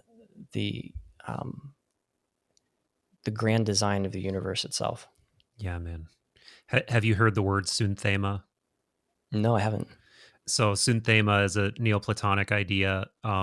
You'll definitely find Proclus and Iamblichus talking about it, but it's this idea of there being essentially divine signatures imbued all throughout everything in reality and in nature. And this isn't just flowers, stones, animals. It is those things, but we are also synthema of our own souls. So like our physical bodies are symbols or signatures of the next thing up, which is more us, which again sounds very Federico Fagin, like that we are really, we exist in this non-physical consciousness form, and we have this body that is like a symbol of that thing and is like a manifestation of that thing and its current state, but it's not the full reality of that thing. And these Neoplatonist mystics all believed that everything was like filled with symbol and synthemata or signatures. And there's also another Greek word, symbolon, which means symbol, that is used kind of interchangeably with this. And this starts to get into a hint of how these lost arts may have worked. You know, like there are like these systems of correspondences between plants and animals and even people and higher deities. And in a certain weird way, you even get into some kind of like modern, like a more cartoonish versions of this would be like modern alien hybrid stuff, like this idea that oh, you're really a representative of the pick your whatever pet alien race. They had this idea that individual people could be part of a divine chain, essentially. So they used to have some way of apparently ascertaining, like, you are in the Hermes chain. Like, a lot of the Neoplatonist mystics thought they were part of the chain of Mm. Hermes, and like I said, they apparently had some way of ascertaining that. And man, isn't that just a way cooler way to look at reality? That there's just, uh, and maybe this is just my bias, of course, but that there's meaning everywhere, and that there's divine symbols everywhere, and that nature and God are not like separated by some huge gulf, but that God in a myriad of ways is instantiated all throughout nature and has different flares of itself or versions of itself all throughout nature. Um, anyway, Yeah. Yeah. Well, I prefer to look at it that way. yeah, absolutely. Absolutely. Yeah. I mean, I was going to ask you at some point if you think there could be, like, to me, it seems like there could be some not well understood relationship between things that seem random and correspondences that we are creating either psychically or like literally creating by what we surround ourselves by or where we reside or whatever, you know? And that could begin to explain things like why places seem to have bad juju. Like, I'm sure everybody knows of places in their city where it's like, there's been 10 different businesses in this location and they all fail for some reason, you know, stuff like that, that just sounds totally superstitious, but maybe there's something there. I don't know. But it seems like there could be some relationship between all of that and what we call psi. And there could be ways to maybe influence things on that level that maybe are beyond science or our current understanding of science, or maybe veer more into like magic with a K or something. I don't know if that evokes anything for you, but Yeah. I mean, so there's two things there. There's this kind of Jungian synchronicity yeah, idea, and then there's the a kind of a manifestation sure. idea as well. Um, there's like maybe two competing perspectives on how psi works, excluding the mechanism, right? One perspective is that consciousness is actually traveling through time and space, Hmm. or it's accessing information across time and space. And the recovery of that bubbles up into our conscious mind. And so that's how, so like when we remote view, or if we remote view some other planet, we're literally like plucking information from somewhere distant in time and space. If we're having a telepathic connection to somebody across, like on the other side of the country, you're somehow traversing that. The alternative perspective is that there is no space component. It's only time. Yes. So what you're doing is consciousness is only traveling in its own consciousness through time. Mm-hmm. So for example, if you remote view something on a different planet and it's accurate, that means that at some point in time, you're going to get feedback on it. Right. Or if you thought of somebody just before they called, you're actually traveling through time in your own consciousness to when they called. And you're either sensing the future or you're retrocausally telling yourself that they're, think about this Mm-hmm. person because they're going to call. The place, like areas with bad juju, only have bad juju because you learn eventually that there was, Right. 10 businesses that went, or like, some tragedy that happened in some space. So you're just traveling through. Yeah. And there's actually a way to think of psychokinesis or the random number generator stuff in the same way. I don't know how to interpret this yet, but one is that you're not actually influencing the device. You're choosing when to show up, when to decide to influence it in a way that correlates with the outcome. And it looks like you're influencing it, but you're actually just traveling through your own consciousness, and consciousness itself. What shows up is our experience of mind and world are like Jungian, like deeply young, like a deep is a deep Jungian correlation system, something like that. Yeah. Yeah, aside from the Jungian part, this is the this is very much the Wargo time loops Yes. hypothesis, the retrocausal time, or like future memories of something that hasn't happened yet. I love Eric Wargo. I have all kinds of problems philosophically with his stance, because he is very much not a he believes psi exists, but he only seems to believe that it exists in the context of like it can all be explained by retrocausal time and the theory of time. It has nothing to do with panpsychism or universal consciousness. That we're really just this long self that already exists in the block universe where everything is determined. Oops. Oh, I just saw your hand pop up, and I was like, what did I what did I miss? So yeah, I don't love that. I don't love the idea that we really have no free will and we're just kind of like living our lives forward in an already determined way through the block universe. But I mean, it's still fun to talk about. Well, I think you can have consciousness traveling in itself across time. Like, in other words, consciousness is, I think there's a lot of evidence to think that it's clearly in touch with information from itself from the future Yeah, as it is in the past. I can give you some explanations for why I think sure. that. But that to me does not exclude the possibility that mind is physically connected to, like, it can influence physical reality, and that free will is a thing. These things can coexist. And if it's not, then, well, why do we have a physical body that's attendant to consciousness in the first place? Right? There's obviously some connection, Yeah. between mind and matter.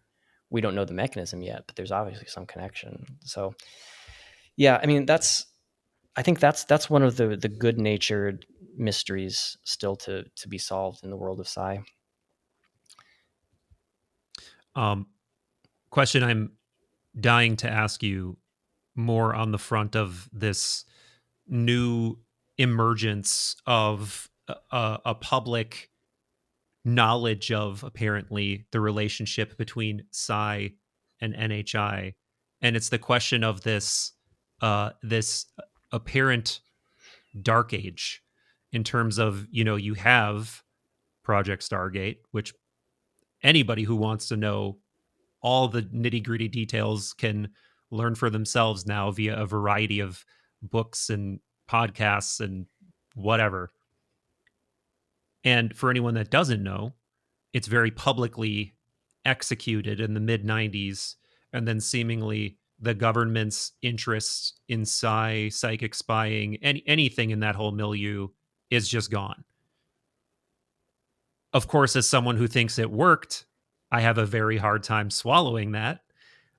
But there's an apparent, dark age from 1995 or 1996 or whenever it ended to Jake Barber coming out and saying psionic assets, this is a thing. What do you think happened in the meantime that connects point A to point B? Or are those things not directly connected? What do you think? Hmm.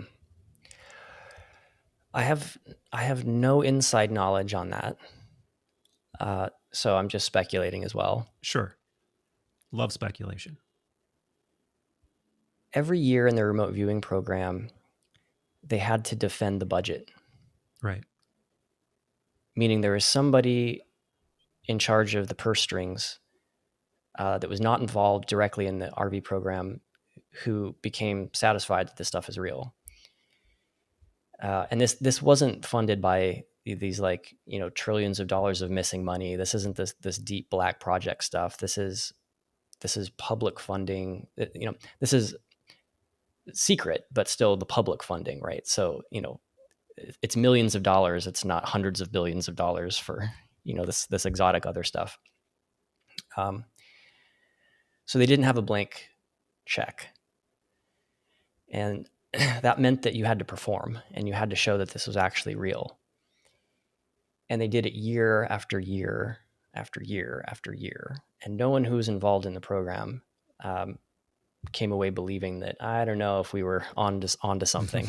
Right. So then you could say, given that it was clearly successful, when the cover was blown, when there was it had its own New York Times 2017 moment back in the 90s. Right. And then there are people kind of like who are coming out now who came out then with their books talking about how they were involved in this program. And somewhere in there it was shut down, or maybe before. Mm-hmm. Gates, so the eventual Secretary of Defense, came out very publicly, claimed that it doesn't work. There's never been one case of it working. Was a huge enemy of it. McMoneagle likes to beat up on him. Oh, okay, yeah, you're right.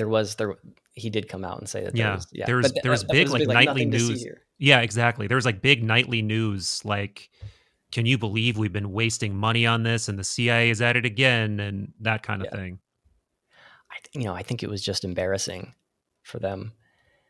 It would be my guess. I mean, it's classic CYA, right? Right. So,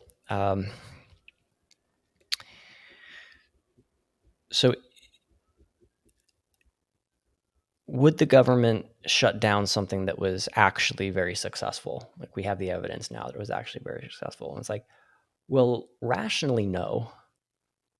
But is the government always rational? It's like, no. Yeah. So it's entirely possible that nothing happened, that it was legitimately shut down. It should not have been. I've always suspected, and I've never been able to get an answer, that there was just a different program that emerged. Yep. And in fact, I'd be really surprised if that wasn't the case, but it maybe emerged under some different aegis. For example, it wasn't a congressionally funded program through the Army, right? Where they're prone to being embarrassed again. But it could have gone the way of the not the classified, but the proprietary. The large companies. You just contract it out. If that's how you actually create secrecy, is you just subcontract the stuff out. So yeah. After 1995 or whatever it was, my guess is that it probably just got subcontracted out. It was no longer an official part of the government until maybe later in some small capacity. And then it could be that what these psionic teams are doing, or where they came from, is actually some one of these programs. I thought the term psionic was interesting. Like, outside of the psi research community, never heard it before. Mm-hmm. Mm-hmm. Like, it was not part of the. It was not a word that anyone was using. Psi, of course, but psionic wasn't really. And it's interesting that it caught on so quickly. Yeah, I mean, it's a good name. Yeah, it sounds very sci-fi and it has sci-fi roots. Yeah. But Barber said in that interview, I think, like, this isn't what we called it in the program, or whatever, but this is what we just call it. We're going to call it, like, colloquially, and P3 and all this other stuff. But that to me implies that there is another sort of like official name, but we don't get to know it. Oh, interesting. Yeah, that could be. One of the funny possibilities in all this is, from our perspective, it seems like they must be so advanced in their psi program, their psychic program, because think they've got all this money and all these researchers and all these decades of time, and surely they're just like so advanced with all this stuff. But they might not be much beyond where we are in the civilian world at all. Interesting. And one of the reasons for that is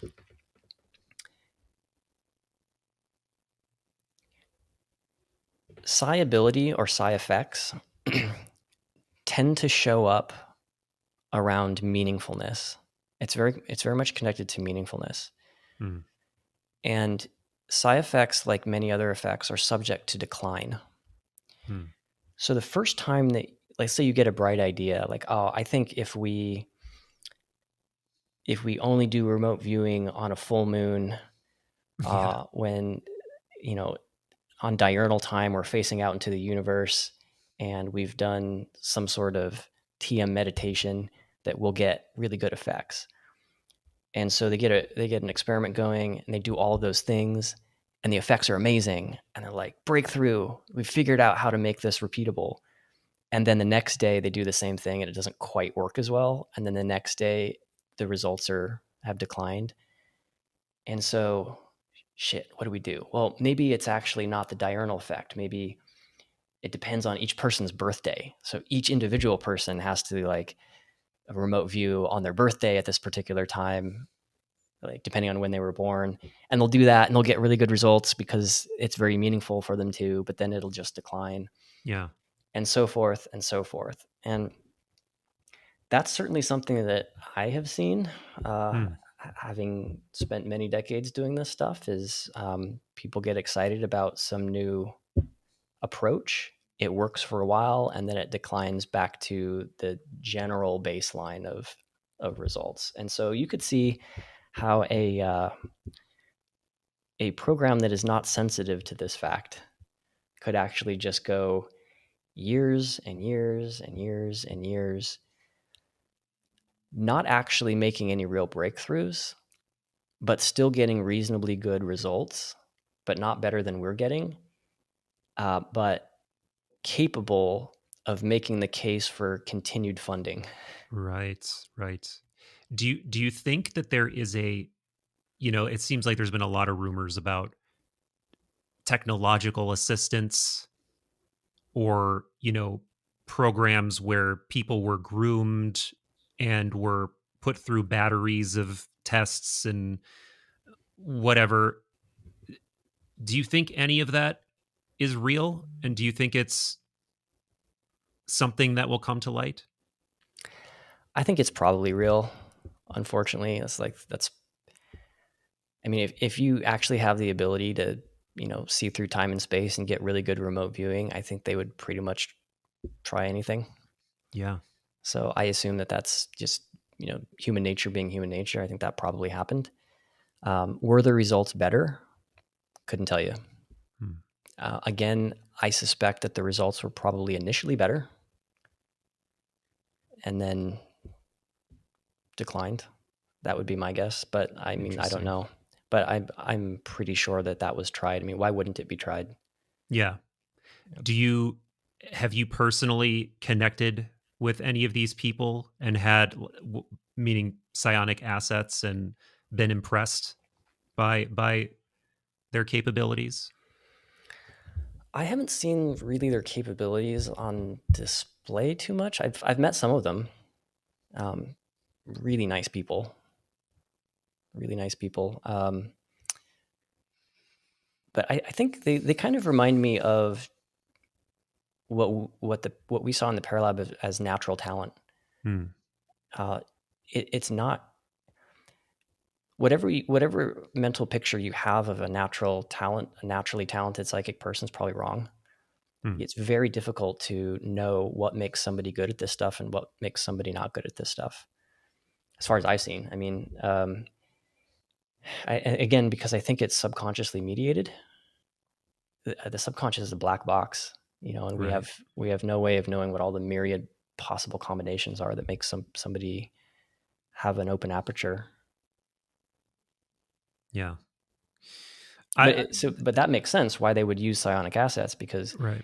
whatever it is about somebody that makes them good at it, like maybe we can try to reproduce it, maybe we can't. But the one thing we know is that if we find natural talent, go with a natural talent. Yeah. Yeah. I don't really know any personally. I've had some back and forth via email. I've tried to get somebody on the pod, which was initially like, okay, this is a go, cool, and then it ended up turning into sort of like I'm kind of restricted on what I can say, and like, long story short, didn't happen. Mm. But anyway, one of the things I know through people that know people is and I don't want to say they, because this could be on an individual by individual basis based on what they've experienced or what they think they've experienced, is that they sketch out a worldview that sounds very much like the one I was describing earlier in terms of like the sort of Neoplatonic metaphysics, and that we live in this sort of layered reality near the bottom in the physical realm, and that there are these layers of reality that are ontologically more real where these beings exist. And you can learn, or some people have the innate ability somehow to reach into those realms, form relationships in those realms, draw things down from those realms. And that to me is like the most intriguing thing in this entire milieu, in this Mm. entire conversation, because it has the deepest implications at the end of the day about what we are, what reality is, where we sit in reality. Um, and it just goes on. The questions just go on and on from there. So I just couldn't be more intrigued. But at the same time, I understand why these people need to be private and why they need to be kind of protective. And, um, but yeah, I'm deeply intrigued. Mm. The telepathy tapes had something similar, right? Where the kiddos were meeting on the Yeah. hill. Yes, and I actually haven't listened to the whole telepathy tapes, but I've heard. I know the Hill thing, and there's a similar thing in Monroe esque lore as well. That sounds very much like the Hill, or I don't remember what they call it in the Monroe uh, context, but it's very similar. It's very similar. Yeah. Um, have you ever been associated with them at all? I've never been to the Monroe Institute, but I knew Skip Atwater and the guys that ran it, and not well, but Yeah. this, I had I had most of the audio tapes that I would listen to Hmm. at night or while studying, um, and so some of the people that run it now, there's I think they're doing really well, but Yeah. they're friends of mine, and they'll come to the Cool. conferences as well. They're really cool people over there. I've been there. Haven't- Yeah, I did a gateway Oh, you retreat did? in November. Yep, yep. So I've covered it on the channel pretty extensively at this point. But so did you meet Chris Ramsey at all from Area 52? Just briefly. Okay. So I did a podcast with him not too long after he went to Monroe, and we wrapped the conversation. He's like, "Dude, you need to go." So I was like, "Okay, yeah, connect me." So he did, and I did a gateway at the end of November, or maybe it was mid-November of last year. Was having a great experience, occasional sort of really novel trippy things, but for the most part it was just very beautiful, very meditative. And then to just cut to the chase, very unexpectedly on the last day, I completely went out of body and was totally shocked by it, was not expecting it. Very ontologically quaking and terrifying briefly. Um, and then it was just for the rest of the time there, it was sort of like, what the fuck, just kind of just walking around, just being like, this is real. Like this is something that can happen to you, and I'm just treading treading in new water all of a sudden. But yeah, so I'm extremely intrigued by exploring that modality further, and I haven't gone fully out of body since then, but it did happen, and it was pretty ontologically recontextualizing. I'm sure. Yeah. Have you ever had any kind of OBE? I have a couple of times, Interesting. not intentional. Um, one really interesting time, I was driving from Colorado to San Francisco. It was a really long drive, right? So I got there, checked into my hotel room, and just laid down on my bed, and immediately felt the vibrations, Yes. Yes. and I kind of pulled myself up out of my body and walked over to the window and felt, oh, hey, like this is cool. Like, I actually did it. I'm out of my body. And then I turned around and I looked at myself back on the bed, and my eyes were open. Wow. And so I saw myself looking at myself, and then I immediately like shot back in. That's crazy. But what makes this interesting is I have two sets of memories for the same period. Wow. The first is me laying on the bed with my eyes open, looking at the back of myself, looking out the window. Wow, man. And then turning around. And then the second is myself out of my body, looking out the window, and then turning around. And then as soon as I went back to my body, both were integrated. So the two sets of memories were just like integrated into one for the same time period. And if that is actually real, then there's more to learn, I guess, about Absolutely. what the OBE thing is. Absolutely, man. Yeah, and whether you're reading the contemporary sources or you're going back to ancient sources, this is clearly a phenomenon that we've had varying levels of fluency with throughout human history. Like, whether you're looking at the Yatromontes, these like ancient Greek sort of proto philosopher shamans who would go into caves and just stay there, do these incubation practices. They were clearly doing things that sound indistinguishably similar from this. Yogis are doing it with like I believe there's like a Kriya yoga practice that sounds exactly like going out of body. So yeah, this is something that's been with us for a long, long time, and I suspect there are people or sects of people who had this mastered and worked on this plane all throughout human history. Certainly, I believe that. Couple more questions, fun ones. If you, with all the interesting people you've met, and I feel like we've probably just scratched the surface of the interesting people you've met, if you could have access into the totality of anyone's mind through all of their NDAs or classifications or whatever it is, who are some of the people that you're like, I want to know what you know? I think you know stuff. It probably wouldn't be anyone in the community. Really? It would be, it's got to be a spiritual teacher, either Yogananda or Yukteswar. That's much more interesting to me. So the people that have gone the distance in terms of their satnam, their spiritual training, that have become more fully embodied,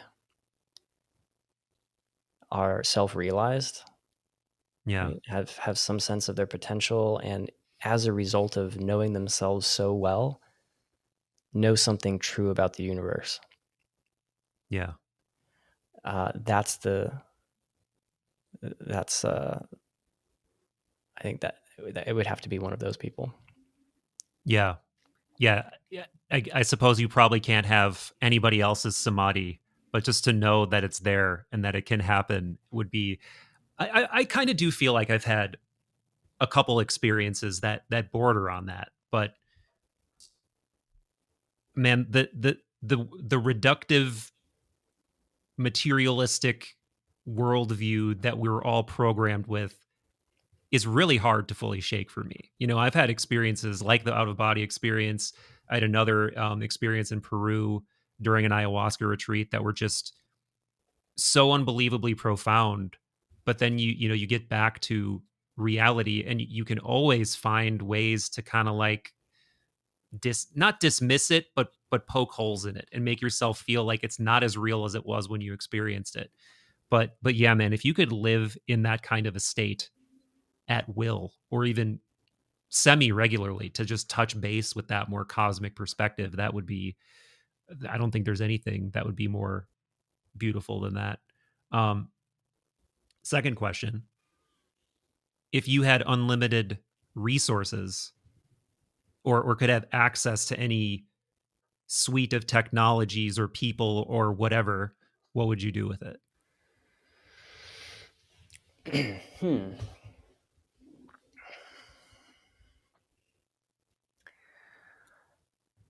outside of the psi stuff, like the kind of modern psi stuff that I'm doing, which is a whole other conversation, I'm particularly interested in plasma. Have been for a really long time. And plasma, I think, is going to become more and more of a part of the conversation that people like us are having. Yeah. Okay. The theme of our conversation has been liminal. And Yes. plasma is a liminal sub. So plasma is the fourth state of matter. Mm-hmm. It's ionized gas, charged gas. So you go from solid to liquid to gas to plasma. Most of the universe is matter in a plasma state. The reason why, if I had unlimited resources, I would plug it into plasma is because I think it has the opportunity to seed physical and metaphysical discoveries. Wow. Many of them in new ways.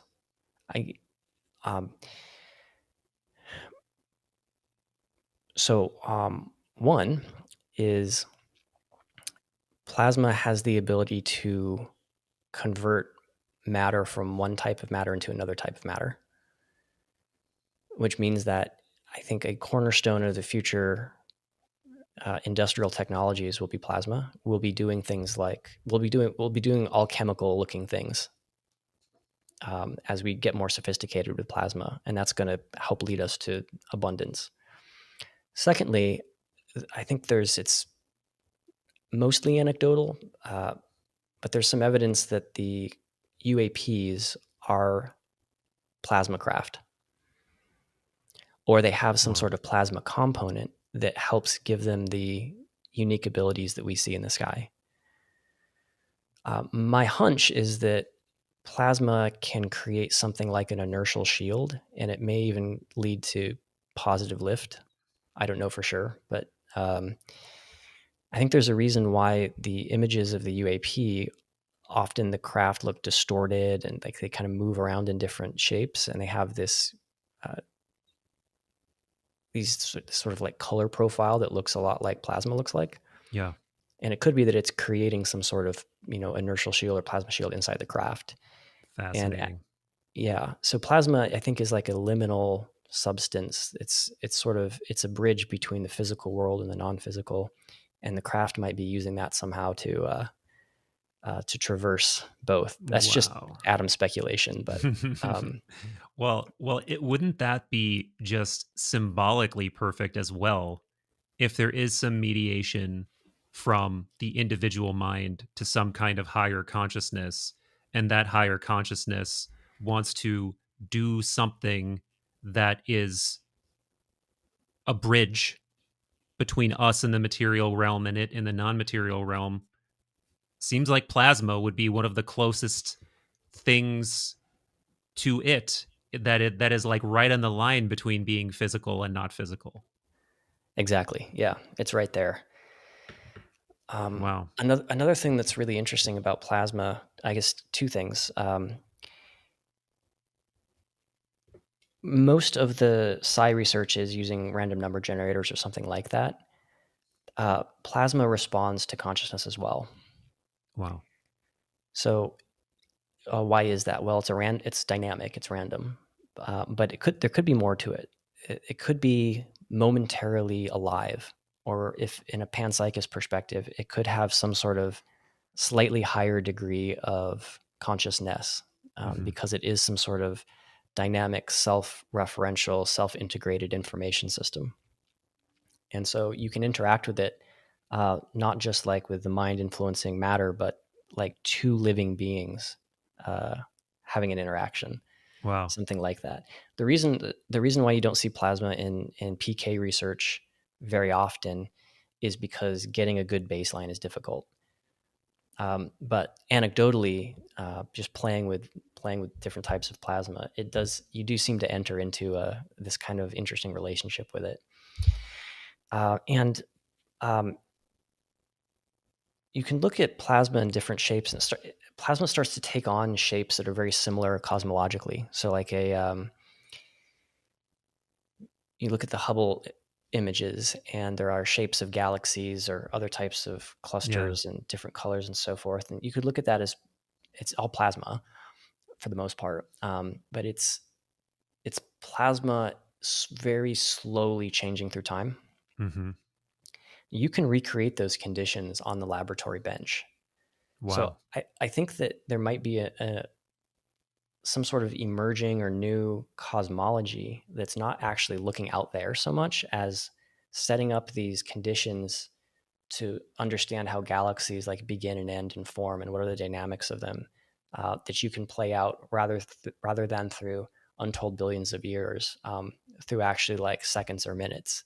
Yeah. And because of the universe's sort of scale and variance, kind of like the Mandelbrot set behind you, Yeah. Yeah.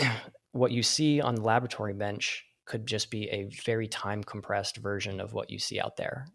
And so we can learn more about how the physical universe actually works by ironically looking at smaller scales.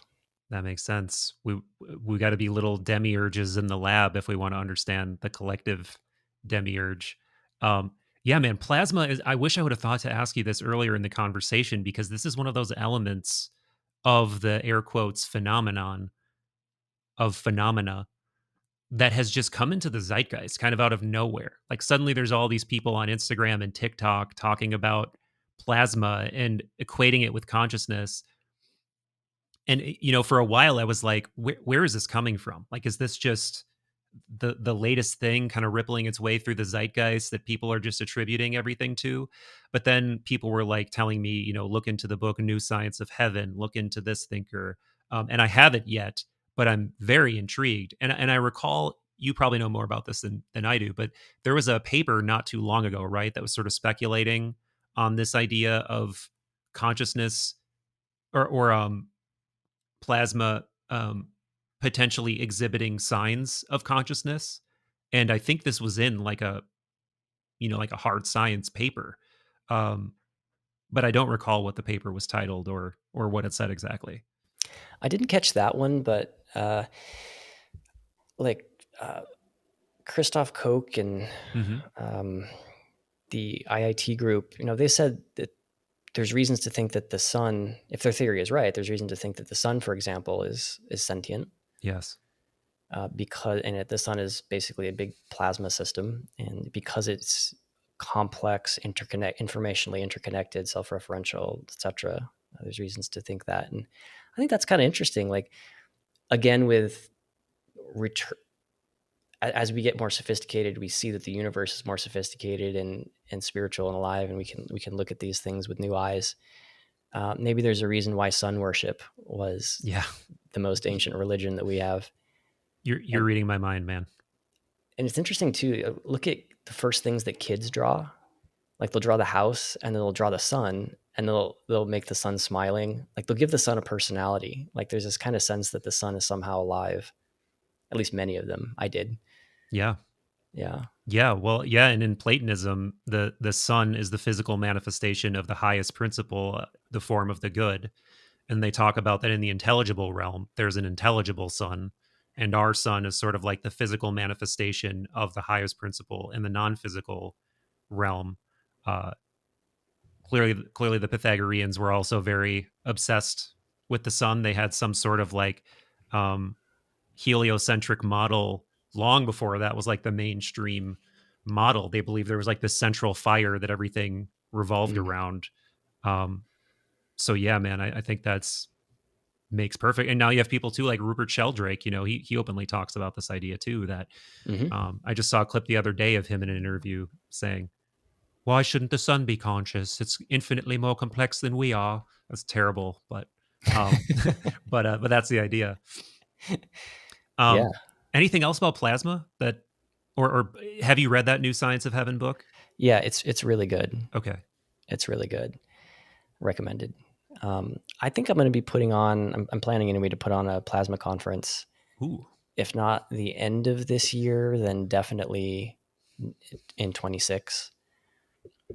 So I've got some good speakers lined up, and I need to figure out where to do it. But yeah, I think plasma is going to be an increasingly relevant part of this conversation and a puzzle piece that is going to help to explain a lot. So interesting, man. Who else would you recommend? You said you got speakers. Who do you think is thinking interestingly in this direction? I can give you another book.